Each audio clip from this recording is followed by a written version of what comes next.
hanya kepada kerja, tetapi kepada sikap kita sebagai seorang ibu, sebagai seorang ayah. Lagu mana kita nak didik anak-anak kita? Ada orang dia terlampau manjakan sangat anak dia.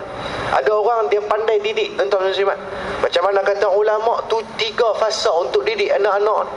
Daripada fasa pertama nak masuk kedua dan nak masuk yang ketiga. 7 tahun pertama, anak umur 7 tahun yang pertama, daripada lahir sampailah dia umur 7 tahun. Layan dia seperti mana seorang raja. Dia nak datang apa, bagi dia. Masuk 7 tahun yang kedua, tuan-tuan muslimat, daripada 7 tahun sampai ke umur 14 tahun. Layan dia seperti mana seorang hamba. Bermakna dia nak apa, kena tengok dulu. Itu perkara baik, kita bagi. Tak baik, kita halang. Jangan turut waktu pertengahan ni, daripada umur 7 sampai 14. Masuk fasa yang ketiga, 15 tahun ke atas. Layan dia seumpama kawan. Kerana waktu dia umur 15 tahun ni, dia dah mula datang perasaan malu. Dia dah mula datang perasaan yang berbagai-bagai, fikir kehadapan dan sebagainya. Jadi tang sini kita nak kena isi masa dia. Tang sini kita nak kena isi hati dia dengan berkawan. Ada mak ayah, tuan-tuan muslimin muslimat, dia tak kerja hebat pun, kerja biasa-biasa macam mana Cikgu Rosli sebut tadi, tapi anak dia alhamdulillah saleh dan salihah. Yang itulah yang seorang mak ayah nak pun, bukan nak anak dia kaya. Kalau mak dan ayah ni nak anak dia jadi berjaya dan boleh hantar duit bulan-bulan balik, maka berdosa mak ayah tu. Mak ayah didik anak-anak supaya dia belajar hebat-hebat, jadi pandai dan sebagainya, dapat kerja besar. Kerana apa? Dalam pemikiran, kalau dia kerja besar, gaji dia besar. Jadi yang dia bagi kat aku tiap bulan pun besar juga. Seolah-olah kita buat pelaburan pula ke anak kita. Berdosa mak ayah kerana mengkhianati amanah Allah. Tuan-tuan muslimin muslimat, kalau kita ada fikir lagu tu, tajdid balik niat dan tujuan kita mendidik anak-anak. Barangkali oleh kerana niat lagu tu, rosak habis anak-anak. Walaupun anak tu berjaya, Allah Ta'ala izinkan dia berjaya, tetapi dia tinggalkan kita, dia sisihkan kita, tuan-tuan. Nak jadi apa? Sebab tu kita kena ingat, tuan-tuan muslimat, jangan samakan kita orang Islam dengan orang bukan Islam. Orang bukan Islam memang itu antara tujuan mereka membesarkan anak, supaya mereka dapat balik ganjaran daripada pengorbanan mereka 20-30 tahun dulu. Kita orang Islam, tuan-tuan, bukan hanya mengharapkan itu. Tak bagi pun tak apa. Yang penting anak aku tak lupa doa kat aku. Yang penting anak aku tiap-tiap kali lepas sembahyang, dia tak lupa nak sedekah Fatihah kat aku. Pasal aku ni bukan nak hidup lama. Aku nak mati, nak duduk dalam kubur. Bila aku nak duduk dalam kubur, aku perlukan bantuan daripada anak-anak aku yang tengah hidup ni. Mereka nak banking duit, aku bukan boleh guna ringgit Malaysia dalam kubur. Di dunia pun tak laku dah, dalam kubur lagi lah tak laku. Dalam kubur ni nak guna ringgit akhirat. Lagu mana tu? Nak kena tukar currency, pergi cari money changer pula. Iaitulah money changer dia, tabung masjid, tabung surau, tabung madrasah. Hak duk jalan tak ada tabung malam ni. Tak ada. Ada, jalan dah tabung. Lalu tabung tu kita bubuh. Itulah mesin CDM, cash deposit machine. Nampak? Portable CDM yang kita duk pergi di bank tu, besar ke dabak, nak curi tu payah. Jadi kita mudahkan urusan orang nak banking duit, tambah-tambah orang hak kaki mengaji. Pihak masjid buat satu CDM, cash deposit machine, hak alui ada roda pula kat atas. Tak kena usung, tolak Kita banking lah, duit buruk ke, duit baru ke, semua dia terima. Dia tak tolak macam di bank. Pergi bank, buat keluar 250, 4 kepin.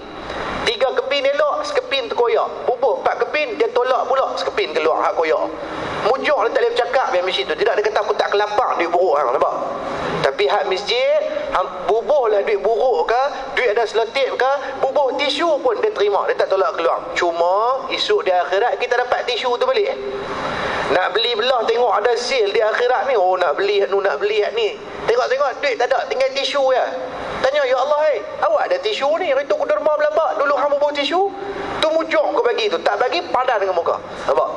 Jadi tuan-tuan muslimat, benda-benda lagu ni lah yang kita harapkan daripada anak-anak kita, tuan-tuan. Hak tu je. Anak tak kaya tak apa, yang penting dia ada agama, tuan-tuan. Sebab mak ayah ni yang mencorakkan anak. Nabi sebut dalam sebuah hadis yang sangat masyhur, kita semua mengapai hadis tu. Kullu mauludin yuladu 'alal fitrah. Nampak? Setiap anak-anak ni, setiap yang bayi yang lahir ni lahir atas keadaan fitrah. Fitrah ni bersih. Fa'abawahu, mak ayah dia yang mencorakkan dia nak jadi Yahudi, nak jadi Nasara, nak jadi Majusi. Pasal apa Nabi tak kata nak jadi Islam? Pasal Pasal fitrah, memang kelahiran budak-budak ni memang fitrah dia Islam. Maka yang nak jadi lagu agama lain tu pasal corakkan mak ayah. Kita yang contiang atas tu, kalau kita lukis bagi elok-elok, atas tu elok lah. Tapi kalau kita contiang, percik ke lagu tu ya, habis rosak atas tu, nak minta atas lain, payah pula, takut tak boleh.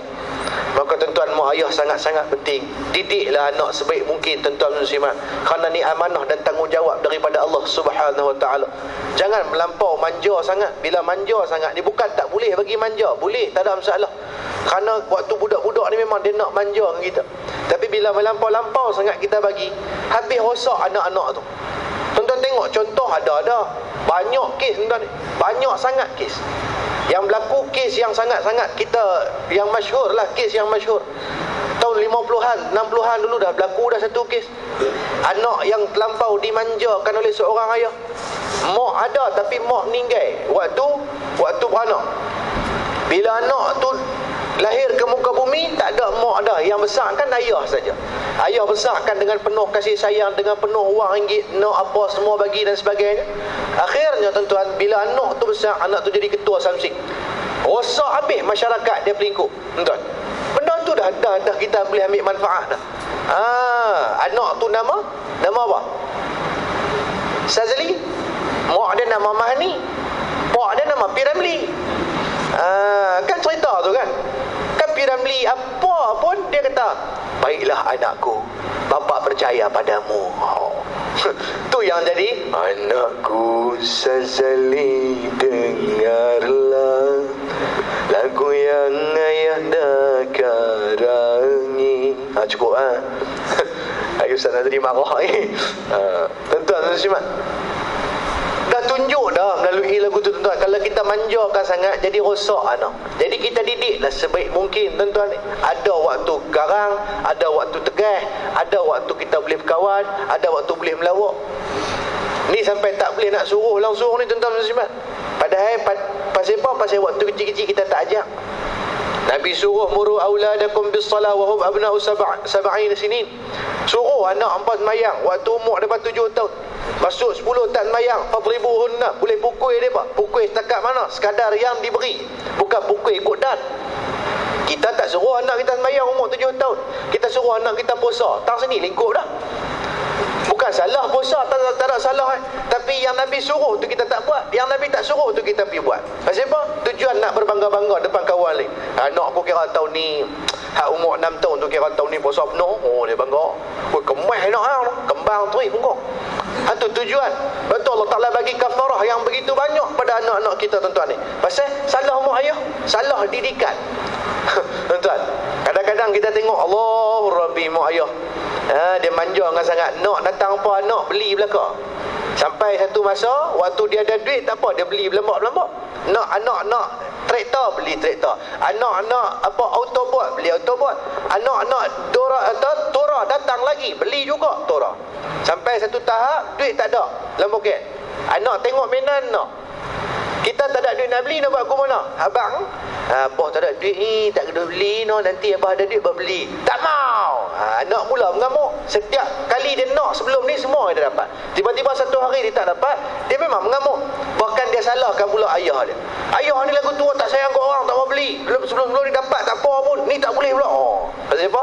Pasal kita turut sangat. Dia marah saja tak apa. Kalau dia kunci kaki atas supermarket tu, mampu kita. Tak akan malu nak kena heret no. Kunci kaki okey lagi, hak lagi teruk break dance teruk nerak. Orang tengok tu tak erti jaga anak tu. Nampak tuan muslimat?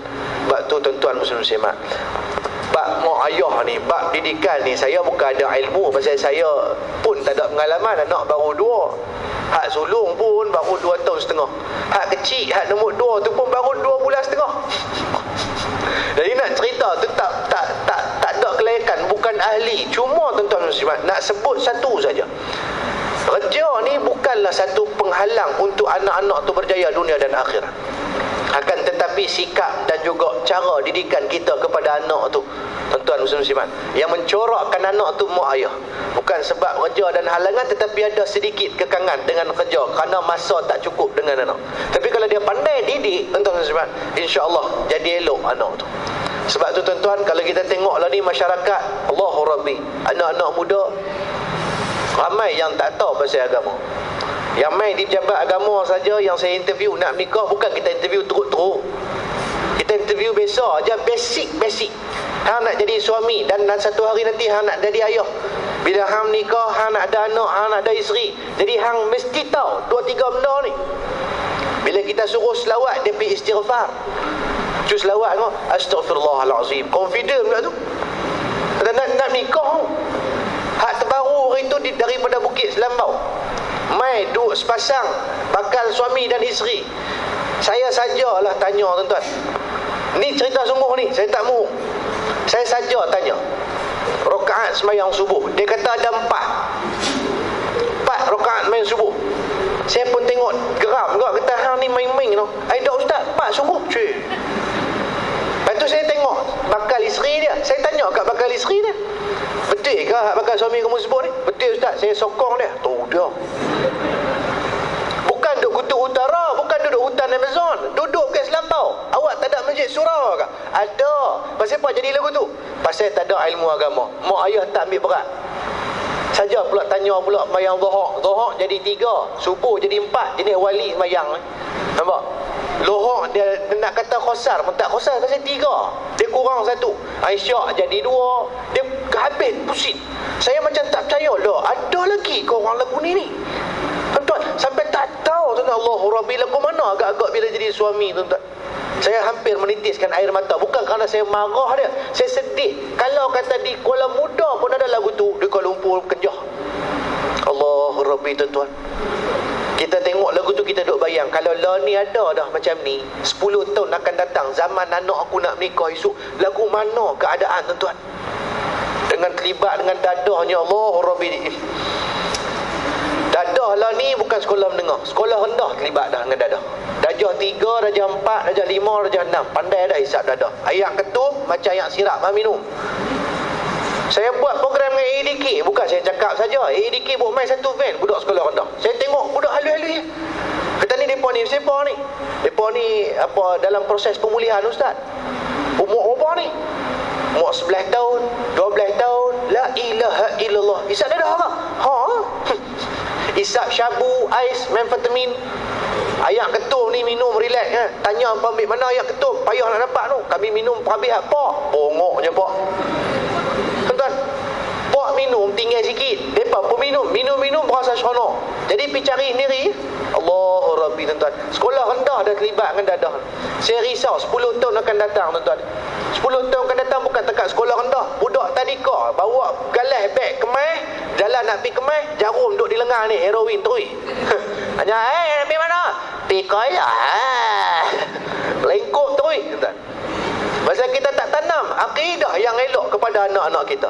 Daripada mula-mula mereka hidup tuan-tuan muslimat, kita ajak anak kita ni macam TV. Kita didik anak kita ni macam TV. TV ni buah mula start dia bubuh apa? A'udzubillahi minasyaitonirrajim. Bismillahirrahmanirrahim. Betul tak?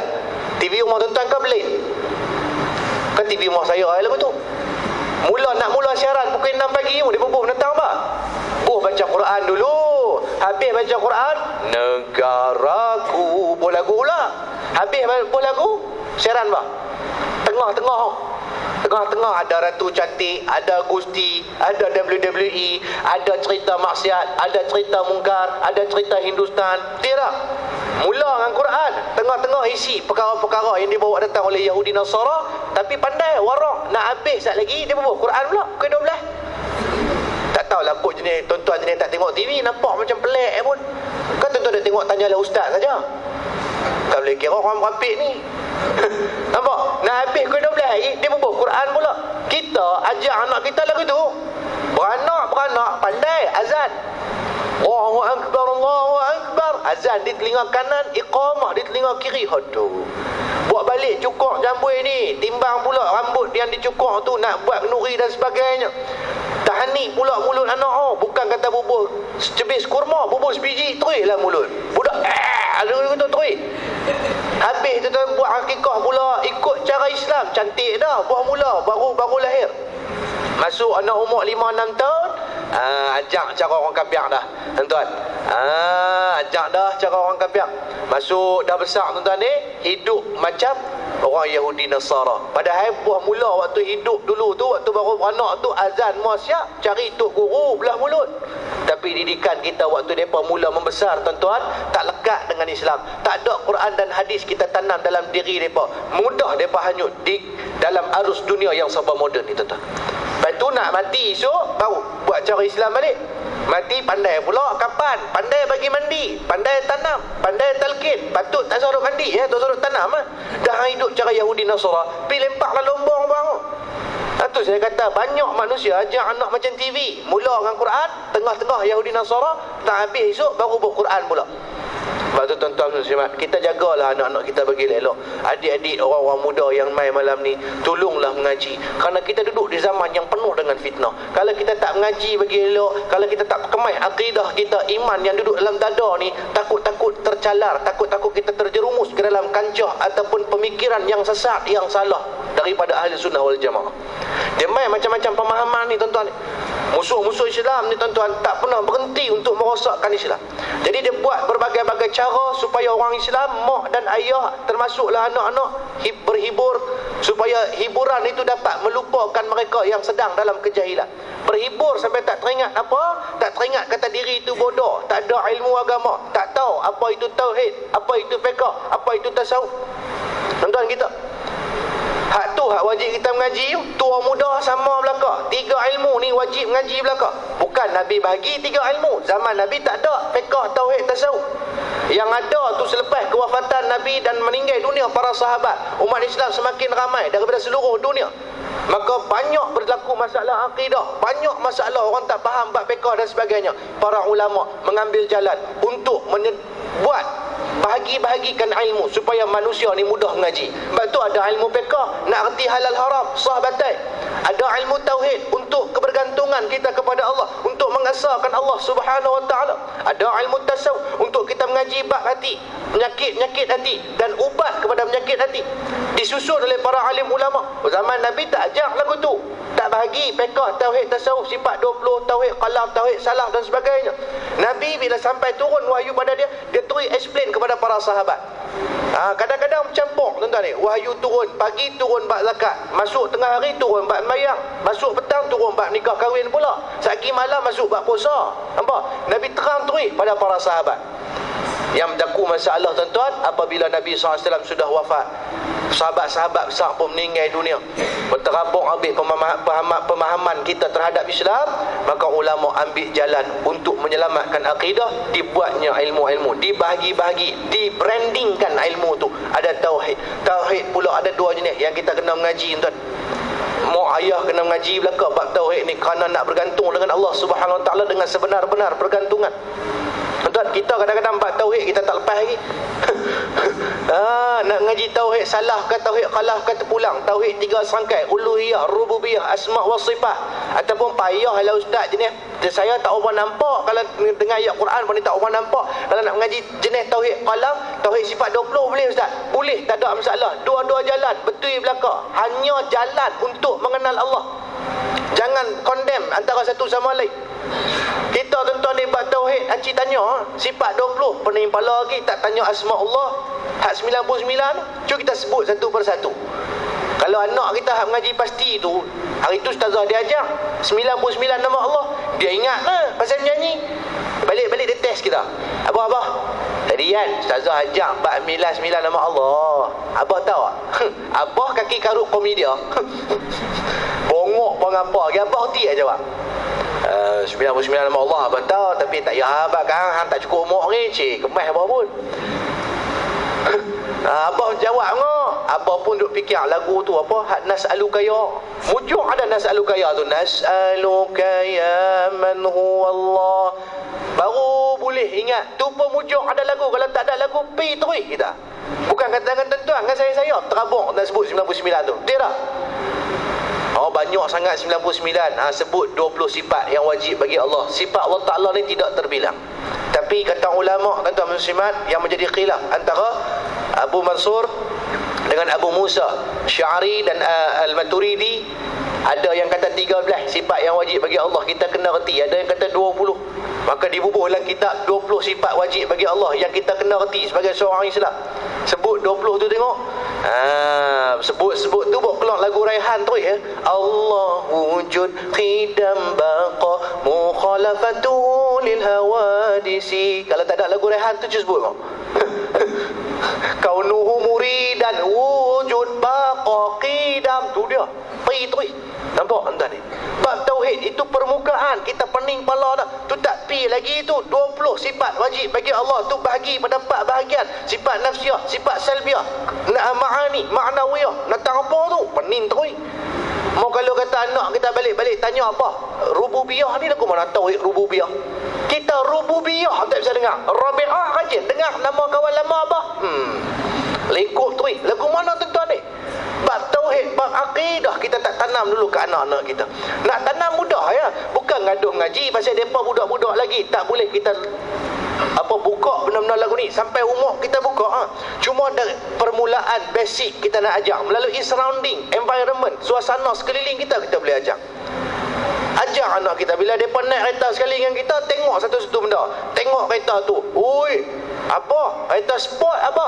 Itulah Lamborghini Aventador. 511 horsepower. Dia punya laju tu. Nampak? Daripada meter kosong nak naik pergi 100, adik tahu tak berapa saat? 4 saat dia. Meter dia laju. Boleh wheelie. Anak kita pun seronok. Dia minat kereta-kereta. Jadi kita pun kata, nampak tak hebat dah manusia cipta kereta laju macam tu. Hebat apa? Tapi hebat lagi Allah Ta'ala yang menciptakan manusia dengan akal. Maka dengan akal tu manusia buat kereta. Hebat tak Allah? Hebat. Tanam benda-benda lagu tu basic saja tuan-tuan ni. Simple ya. Budak-budak akan tanam. Oh, Allah Ta'ala yang buat belaka. Pi tepi pantai nak kelah tuan-tuan simak ni. Nampak kapal duduk atas ayam. Kapal duduk terapung atas ayam. Ni cara nak tanam tauhid ni kepada budak-budak. Supaya mereka ni pegang kemas Allah Ta'ala lah segala-galanya daripada kecil. Tengok kapal duduk terapung atas ayak, kita pun tengok. Abang nampak tak kapal duduk terapung atas ayak tu? Nampak abah? Atau tak kapal tu buat daripada apa? Daripada besi. Besi boleh tak terapung lah ayak? Tak boleh abah?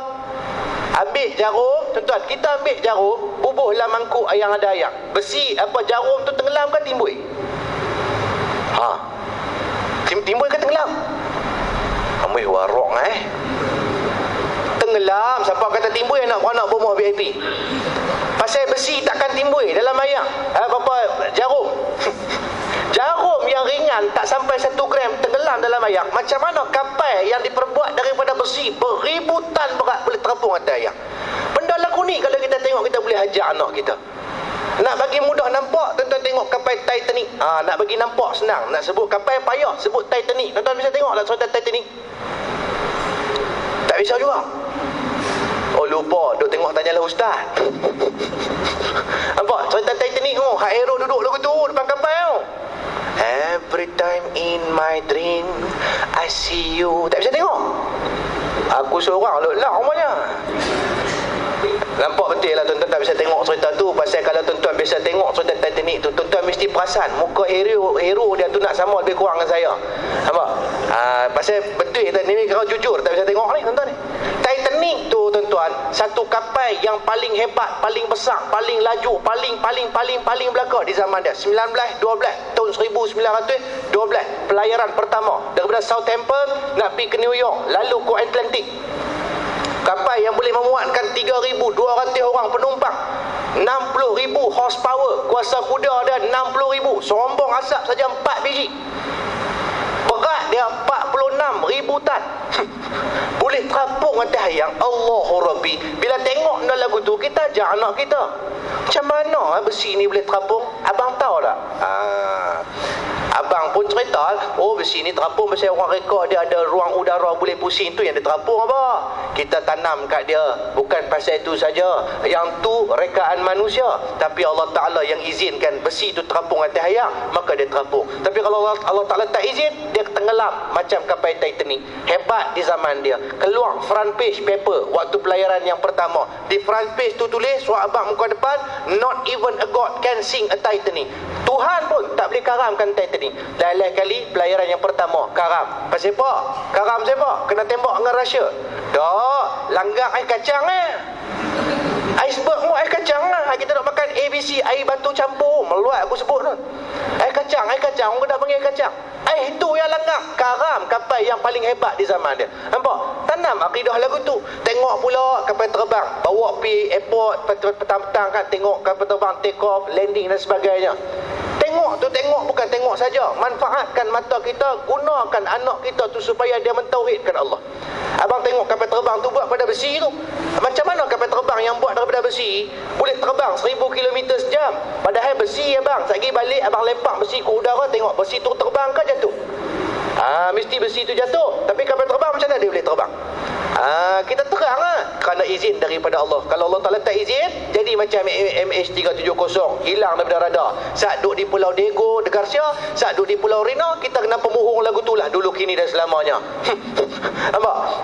Entah ni, ajak lagu tu ajak sikit ke anak tu. Ni kapal terbang ni Boeing 737. Yang paling besar kapal terbang Airbus 380. Sayap saja sebelah 100 meter. Enjin 4 biji McDonnell Douglas. Sebab tu boleh terbang 1000 km. Ajak anak supaya knowledge dia boleh dua-dua benda. Tuan-tuan, reka ni siapa? Manusia reka. Hebat engineer yang reka kapal terbang, tapi hebat lagi Allah yang mengizinkan kapal terbang tu terbang di udara. Cantik dah tu. Tu cara ajak anak tauhid. Kita balikkan segala-gala benda kepada Allah Subhanahu Wa Taala. Sebelum ni kita gunakan mata untuk dunia saja. Mata ni dua bangsa kegunaan, bangsa dunia, bangsa akhirat. Banyak kita guna mata untuk bangsa dunia. Contoh guna mata ni untuk kegunaan dunia. Lagu mana? Tengah bawa kereta, ada lubang, kita nampak lubang, kita elok, kita tak masuk pasal kita tahu kalau aku masuk lubang, rim aku bengkok, keluar pula 500 lagi nak pergi repair.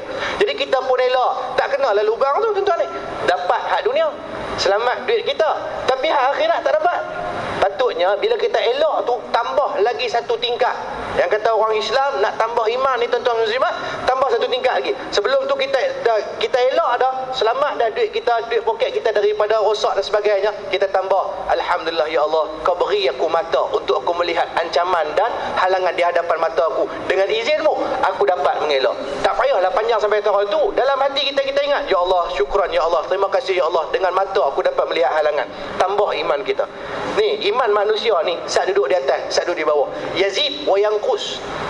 Dia tak sama macam iman malaikat, statik. Dia tak sama macam iman para nabi, sentiasa meningkat. Kita manusia saat kuat, saat lemah.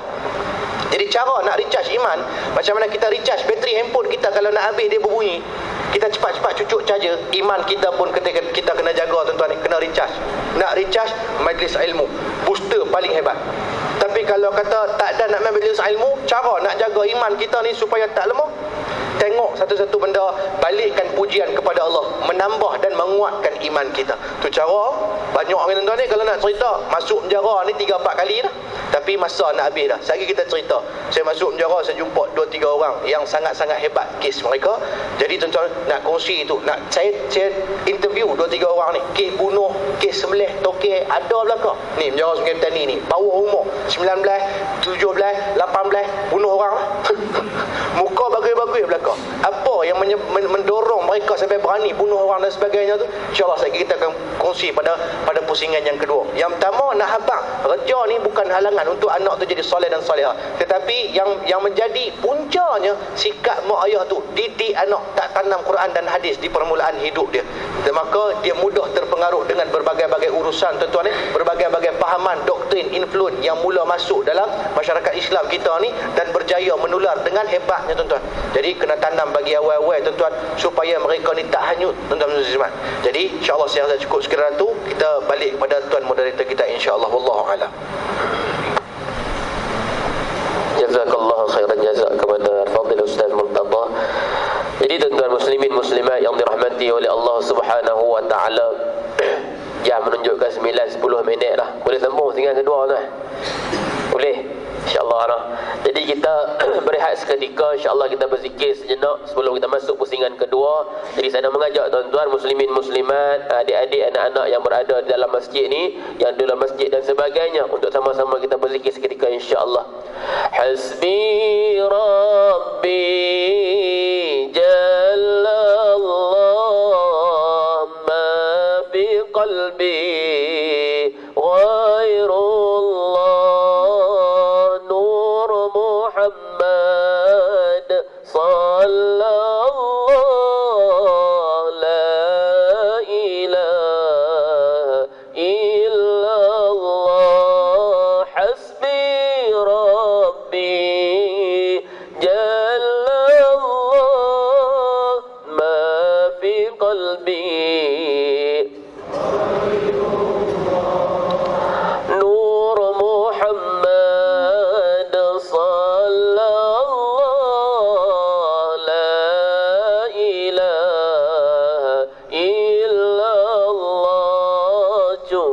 Allah bagiku, kemuliaan Allah tiada di hatiku selain Allah. Cahaya yang terpuji disalawatkan Allah, tiada Tuhan selain Allah. Hasbi Rabbi Jalla Allah, ma fi qalbi ghairullah. Nur Muhammad sallallahu, la ilaha illallah. Baik tuan-tuan muslimin muslimat yang dirahmati oleh Allah Subhanahu wa taala. Mudah-mudahan bila mana kita berzikir, rasa hati kita rasa tenang, rasa bergetar hati kita ni, takut kepada Allah Subhanahu wa taala. Jadi tuan-tuan muslimin muslimat yang dirahmati oleh Allah Subhanahu wa taala, kadang-kadang kita ni ditipu oleh pandangan mata kita. Mata yang kita guna untuk melihat dunia ni, kadang-kadang kita ditipu oleh mata ni. Kita dok nampak kehebatan dunia sampai kita lupa akhirat Allah Subhanahu wa taala, tuan-tuan. Kita dok ulul dengan dunia, akhirnya kita takut di akhirat nanti, kita takut di alam barzakh nanti kita tak ada masa untuk berehat. Sebab apa? Atas dunia kita berehat daripada beribadat. Kita sibuk dengan kerja kita. Seolah-olah ni hak kita dok buat ni nak bawa masuk ke dalam kubur. Seolah-olah yang ni lah yang nak teman kita di alam kubur nanti ni. Akhirnya kita banyak berehat daripada beribadat, balik duduk di alam kubur, kita jadi orang yang tak boleh berehat dah. Kita akan disiksa oleh malaikat Allah Subhanahu wa taala. Bahkan Nabi SAW dah bagi tahu kepada kita, Nabi kata apa? Sesungguhnya kubur ini, kata Nabi, awwalu manazilil akhirah, kata Nabi, tempat singgah yang pertama bagi kita. Sekiranya kita selamat di alam kubur ini, kata Nabi, di akhirat nanti, di mahsyar nanti, di mizan nanti, di sirat nanti, aisaru minhu, kata Nabi, lebih mudah daripada di alam kubur. Tapi Nabi kata sekiranya di alam kubur ini kamu tak selamat, kamu tak boleh nak lepas, di sana nanti, kata Nabi, asyaddu minhu, lebih dahsyat daripada alam kubur, tuan-tuan. Pasal itu kita nak hari ni yang dibagi tajuk malam ni, dunia disayangi, akhirat dicintai. Kita nak jadikan dunia ad-dunya mazra'atul akhirah. Nak jadikan dunia satu jambatan ke akhirat Allah Subhanahu wa taala. Cucuk tanam mata dunia ni tuai di akhirat Allah Subhanahu wa taala, tuan-tuan. Kita nak balik sana jadi orang yang ada bekalan akhirat. Di antaranya Ustaz Murtada tanya pasal apa? Tabung. Duk sebut pasal tabung, duk sebut pasal tabung, tuan-tuan. Allahu akbar. Pasal apa? Cuba tengok dalam suratul Munafiqun, Allah kata apa?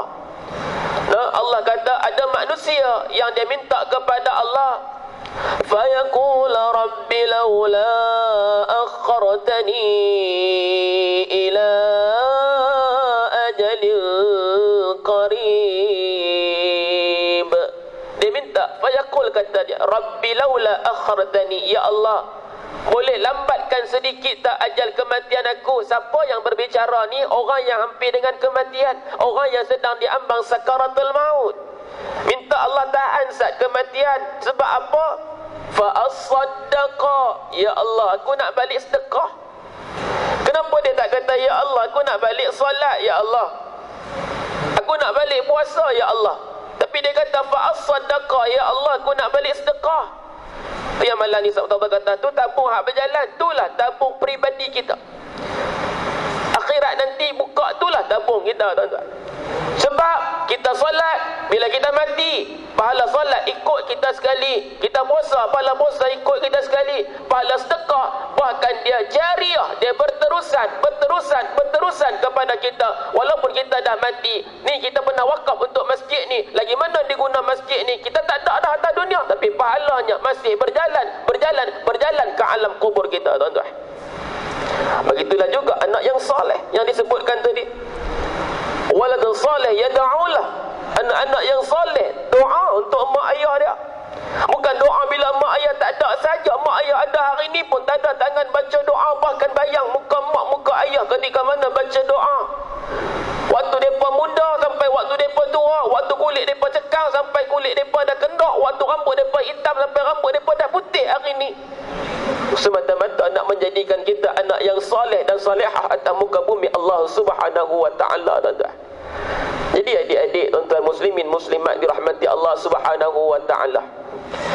Saya bukan panel, moderator saja. Saya lupa dia kira. Jadi tuan-tuan dirahmati Allah, pasal meja mungkin minyak kan? Dia kena cakap ke? Boleh juga orang. Jadi tuan-tuan muslimin muslimat, saya nak abang tadi kata pandangan mata ni yang menipu kita. No? Bila kita guna pandangan mata, macam kata satu kumpulan nasyid, dia kata apa? Pandangan mata selalu menipu, pandangan akal selalu tersalah, pandangan nafsu selalu melulu, pandangan hati itu yang hakiki. Kalau hati itu bersih, ni hati. Sebab tu Nabi pun kata, innallaha ta'ala la yanzuru ila ajsadikum. Allah tak pandang pada tubuh badan hak sado. Ustaz Muntadah lah ni orang sebut abang sado kan. Kalau jenis kita ni bukan sado, jenis sodok kan, tak berapa nak sado. Sado pun tuan-tuan, kalau subuh tak boleh nak bangun sembahyang, tak jadi. No, tengok amal sembahyang siapa? Pakcik-pakcik, tak wan. Hak kuih-kuih kering amal sembahyang. Hak sado duk tidur di rumah. Tak, Allah kata, Nabi kata, innallaha ta'ala la yanzuru ila ajsadikum. Allah tak tengok pada tubuh badan hebat terang mana pun, tuan-tuan. No, hebat terang mana pun. Apakah Allah jadi subuh ni 2 rakaat ni? Allah nak apa? Allah nak perli manusia ni subuh 2 rakaat, takkan tak boleh bangun. Nak abang kata 2 rakaat ni. Bukan nak solat tu tak boleh, tapi nak bangun tu yang tak boleh. Hebatnya godaan syaitan pada waktu dan ketika tu, tuan-tuan. Nah, kemudian Nabi kata apa? Walas ila suwarikum. Allah tak tengok tu muka-muka ni. Muka pakai kuku putih ke, muka pakai apa cikgu? Envy. Hala ni kan.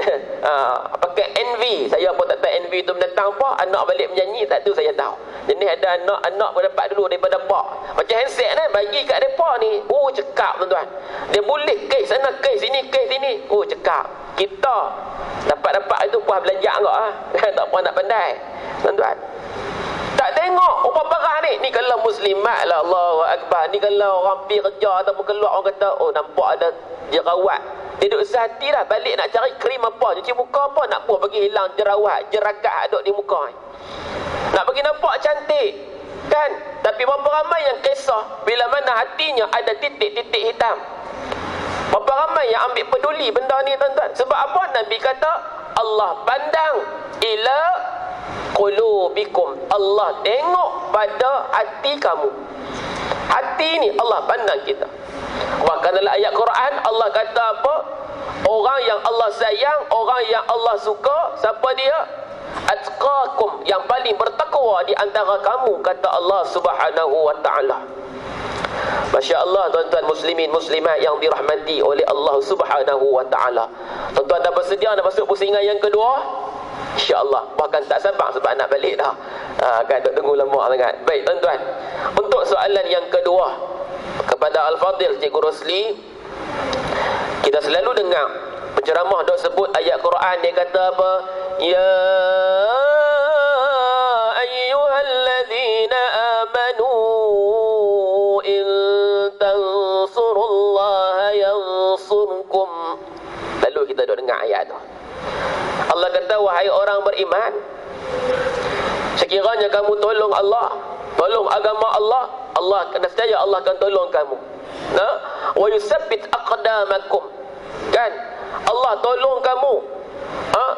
Kita dengar ayat ni, selalu kita ustaz kita duk baca dan sebagainya kepada kita. Tapi tuan-tuan dirahmati Allah Subhanahu wa ta'ala, kalau kita tengok dulu-dulu, lapis-lapis mak ayah kita, tok wan kita dulu ni kerja tak terang mana, tuan. Kerja apa? Motong. Kan? Sini tahu kok motong. Tahu noh, tapi jadi orang malas motong ni bayar agak. Bini duk ingat tepi motong. Pipi duk sat patah balik bini kata, "Pak awak balik awak." Dia kata, "Haram jadah Allah. Siapa dia pergi duk letak sembok tepi jalan tu tak tulis dilarang memotong, tu aku balik." Oh, kena kat dia jenis malas. Kan? Tu aku balik dilarang memotong. Tak potong dia hari tu. Kan? Motong buat bendang tak tahu belah ni ada cikgu. Tak tahu lagi noh. Kalau belah sik tak tahu dah tentang bendang. Noh, saya rasa orang sik cikgu. Sydney. Kan? Sydney pun pening juga depan ni pun. Kan? Ini orang putih tanya berapa kilometer ke nak pergi Legun. Dia faham tapi nak jawab tak boleh. Tapi macam saya lah cakap, sama tuan-tuan cakap orang putih, saya faham tapi nak jawab tak apa boleh. Kan? Tahu jarak nak pergi Legun tu berapa kilometer lagi? Tahu tak Legun? Yang panas. Tu Legun belah Baling, bukan Sawi Legun. Legun Baling dia tak tahu. Dia kata apa? Today. Orang belah Sik Today tu nak abang kata dia tak tahu. Orang putih ni dengar kata Today.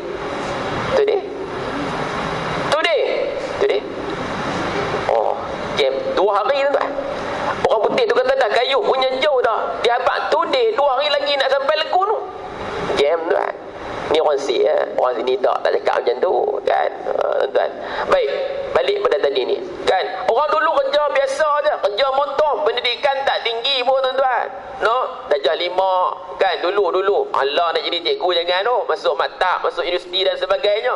Kan? Tapi masya-Allah tarbiyah depa ni tuan-tuan, didikan mak ayah dulu-dulu ni melekat dalam diri anak-anak. Walaupun tak belajar tinggi pun, tapi tarbiyah mereka ikhlas. Apa yang keluar daripada mulut mak ayah dulu tu ikhlas semata-mata kerana Allah, melekat dalam hati anak-anak hari ni tuan-tuan. Tapi hari ni kita tengok mak ayah masya-Allah kerja hebat tuan-tuan. Kereta besar, rumah besar, tapi tak ada keberkatan dalam hidup. Gaji banyak tak cukup, rumah besar rasa sempit. Anak-anak dia rasa tak tenang tuan-tuan. Allah cabut kenikmatan dalam hidup dia. Allah cabut keberkatan dalam hidup dia hari ni tuan-tuan sekalian. Nah, tak aman hidup mereka. Jadi persoalan dia pendek saja. Agak-agak ustaz, cikgu, apa punca dia dan apa masalahnya jadi macam tu? Tu soalan dia pendek je. Betul cikgu.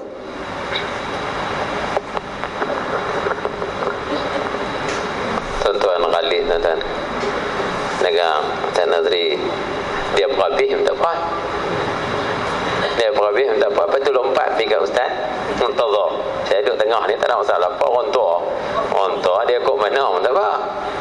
Cuma tu tuan-tuan, bila disebut tentang bila kita tolong Allah, Allah tolong kita. Dalam mendidik anak ni tuan-tuan, kita kena pakai sungguh power daripada ilahi. Kita tak boleh berfikir dengan akal kita. Kita tak boleh rencana dengan rencana kita. Dia mesti dengan rencana Allah. Mesti dengan ketentuan dan takdir daripada Allah. Sebab ini amanah Allah kepada kita. Sebab tu Allah Subhanahu wa taala bila kirimkan kita ke muka bumi Allah Subhanahu wa taala ini, Allah berikan kepada kita Al-Quran. Allah kirimkan kepada kita Nabi, dan Allah hidupkan kita bersama dengan kita para ulama. Tuan-tuan, untuk nak membantu kita mendidik anak-anak kita, kita kena balik kepada Quran dan hadis.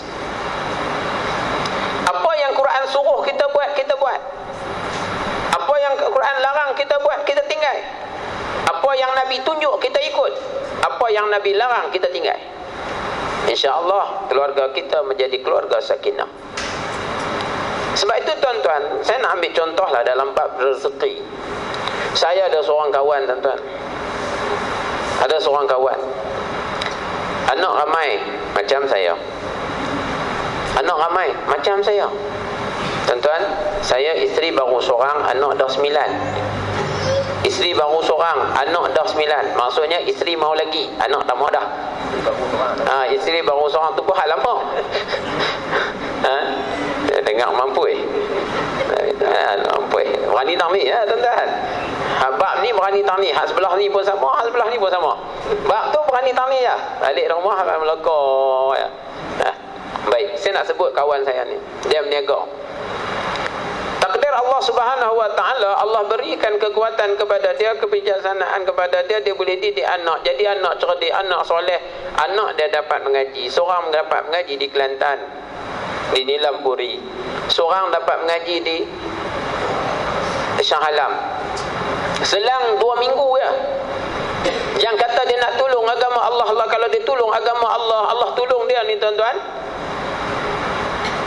Seorang nak kena perhabis 1,500, seorang nak kena perhabis 2,500. Berniaga tuan-tuan, berniaga pasal malam nak boleh nyak mana? Himpun tuan-tuan. Malam besok nak hantar anak yang pertama, baru ada 750.